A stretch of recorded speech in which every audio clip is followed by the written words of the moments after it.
and I am just waiting for StreamYard to go live, and we are live, and I am back. It is official. I've been away for quite a while. I haven't been as active as I have after my amazing holiday in September, and just a really hectic October, which was full, a very full October. I'm changing my language from stupid busy, oops, there we go, my phone just fell over, to full. Anyway, the important thing is I am back, and I am back with a bang. Tomorrow, if you didn't know, in the UK is National Stress Awareness Day, and such an important topic when it comes to communication. I have my talk that I do in companies and my keynote, which is Stop Suffering in Silence. The incredible stress of not being able to express yourself is huge. And we're not going to go into that now, because specifically what we're talking about is the stress of saying yes. So Stylist Magazine asked me to contribute to an article on this, with it being Stress Awareness Day tomorrow. And the stress of saying yes is this. It is for all those people who find that they take on too much because they don't want to hurt other people's feelings. They don't want to appear like they are not interested. They want other people to like them. It's just all my beautiful, lovely people pleasers who I work with. And I don't just work with people pleasers, but a lot of people who I work with have this tendency.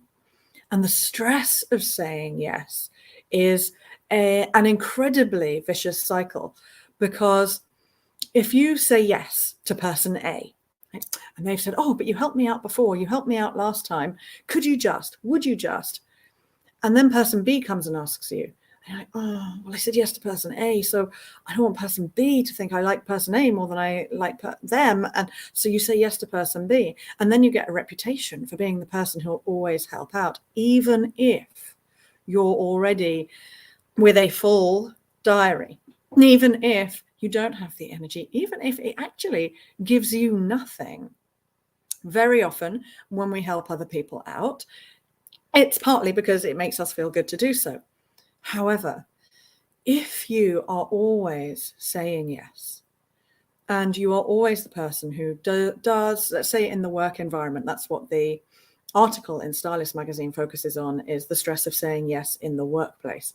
So you're always that person who will come in early, leave late, do that extra little bit of work, mostly out of just wanting to be nice.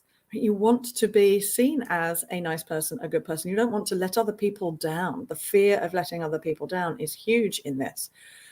So if you're that person who always says yes, when and where do you set your boundaries? And I'm not talking barriers, but your boundaries. Where do you say no? Where do you allow yourself to maybe say no and have someone turn around going, oh, well, they normally help, but they must be in a right mood today because they said they couldn't do it. Whatever it is for you, whatever the fear is that you will let other people down, I invite you to start thinking about where the stress of saying yes might be impacting your life. I was very much a victim of this at some point, because I like things to be done well. I know that if I'm doing them, they'll get done efficiently. They'll get done to a certain standard. So sometimes the stress of saying yes comes from wanting things done, and it's quicker and easier if you do it. But unfortunately, very often what then happens is you are always doing it, and then you never give other people a chance to do it. So I just ask you right now, where is it in your life that you know that you are saying yes too much? I did it in my October diary. I will raise my hands, and that was only to myself. I was saying yes to myself too much. So where is it in your life that actually you could start setting some boundaries and start saying no? Maybe you have been on a committee for too long and you now feel stuck there. And you joined it for a reason. Again, this is an experience from my life. With my local equity group, the Actors Union, I went on the committee to do a specific job. And then a couple of years later, I was still there, and that was good.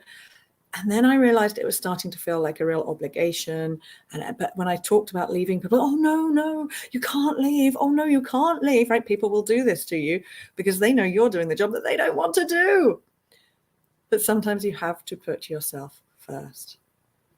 So if that's you, I invite you to take a think about, and maybe if you're feeling bold and brave, share with us below where in your life the stress of saying yes is impacting you.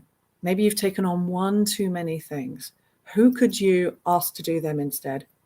Or if you used to suffer from the stress of saying yes, share below the difference it's made when you've started setting boundaries and you're actually now putting yourself first. And then you can say yes to the stuff that really needs your help. I'm not saying you never say yes again, but the stress of saying yes comes when you feel like you don't have any other option. Okay, that's it from me. I promise I'm trying to keep these as short as possible, but we have just hit 6 minutes. It's lovely to be back. I will be back more frequently with my little tools, tips, and techniques. If you would like to get a little insight into yourself, into where your vocal confidence or your communication profile style might be, if you lean towards the people pleaser, or perhaps you're not good enough, or you're a performer, or you're one of the hidden ones, take my quiz. The link is just there. And if you want to read the rest of the article, the link to the Stylist Magazine article is also in this post. Take care, and I will see you soon. Bye.